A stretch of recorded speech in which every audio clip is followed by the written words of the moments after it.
Hello guys, థియేటర్కి వెళ్ళి 3 గంటలు ఏసీలో పడుకుంటాం అనుకుంటే మాత్రం ఖచ్చితంగా హరిహర వీరమల మూవీకి అయితే వెళ్ళండి భయ్య. ఎందుకంటే మిమ్మల్ని అక్కడ ఎవ్వరు డిస్టర్బ్ చేయరు.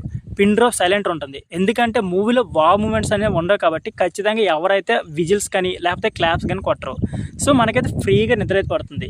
ఇకపోతే మూవీ యొక్క రివ్యూస్ అని వస్తే మీకు ఆల్రెడీ అర్థమై ఉంటుంది మూవీ పెద్ద రాడ్ అని. అయితే మూవీ రిలీజ్కి ముందు చాలామంది కంపేర్ చేస్తారు అల్లు అర్జున్ని అలాగే పవన్ కళ్యాణ్ని. పుష్ప కలెక్షన్ అయితే ఈజీగా దాటేస్తుంది అని అయితే కొన్ని సవాల్ చేశారు. బట్ పుష్ప కలెక్షన్స్ కాదు, పుష్పకు వచ్చిన పార్కింగ్ కలెక్షన్ కూడా ఇక్కడ రావడం అంటే కొద్దిగా కష్టమని చెప్పుకోవచ్చు. సో ఈ మూవీ మొత్తానికి ఏదైనా ప్లస్ పాయింట్ ఉందంటే అది కేవలం పవన్ కళ్యాణ్ యాక్టింగ్, అంతేకాకుండా కీరవాణి మ్యూజిక్. ఈ రెండు తప్పిస్తే మూవీలో చెప్పుకోవడానికి వావ్ మూమెంట్స్ అయితే ఏముండవు. వావ్ మూమెంట్స్ కదా అసలు మూవీ ఏముండదు. జస్ట్ పవన్ కళ్యాణ్ యాక్టింగ్తోనే అక్కడక్కడ కొద్దిగా ఐ మూమెంట్స్ కనిపిస్తాయి. అంతేకాకుండా కీరవాణి బ్యాక్గ్రౌండ్ అయితే గట్టి కొట్టాడు భయ్య. ఇవి రెండు తప్పించి మూవీలో వావ్ అని చెప్పుకోవడానికి కానీ లేకపోతే డైరెక్టర్ మార్క్ అని ఏమీ ఉండదు. బ్లాక్ స్టోరీ ఏదో పవన్ కళ్యాణ్ చాలా సంవత్సరాల తర్వాత మూవీలో కనిపించిపోతున్నారు చూడాలి అనుకుంటే వెళ్ళాలి తప్పించి మూవీలో చూడడానికైతే ఇంకేం ఉండదు భయ్య.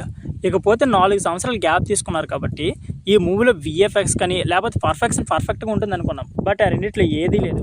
విఎఫ్ఎక్స్ విషయానికి వస్తే మరీ దారుణం. ఆదిపురుష్ కాదు వాళ్ళ అమ్మ మొగుడులాగా ఉంది. అస్సలు బడ్జెట్ మాత్రం 250 కోట్లు, విఎఫ్ఎక్స్ అయితే మరీ దారుణంగా ఉంది. వీళ్ళకి కానీ ఫన్మోజీ విఎఫ్ఎక్స్ చాలా బాగుంటుంది భయ్య.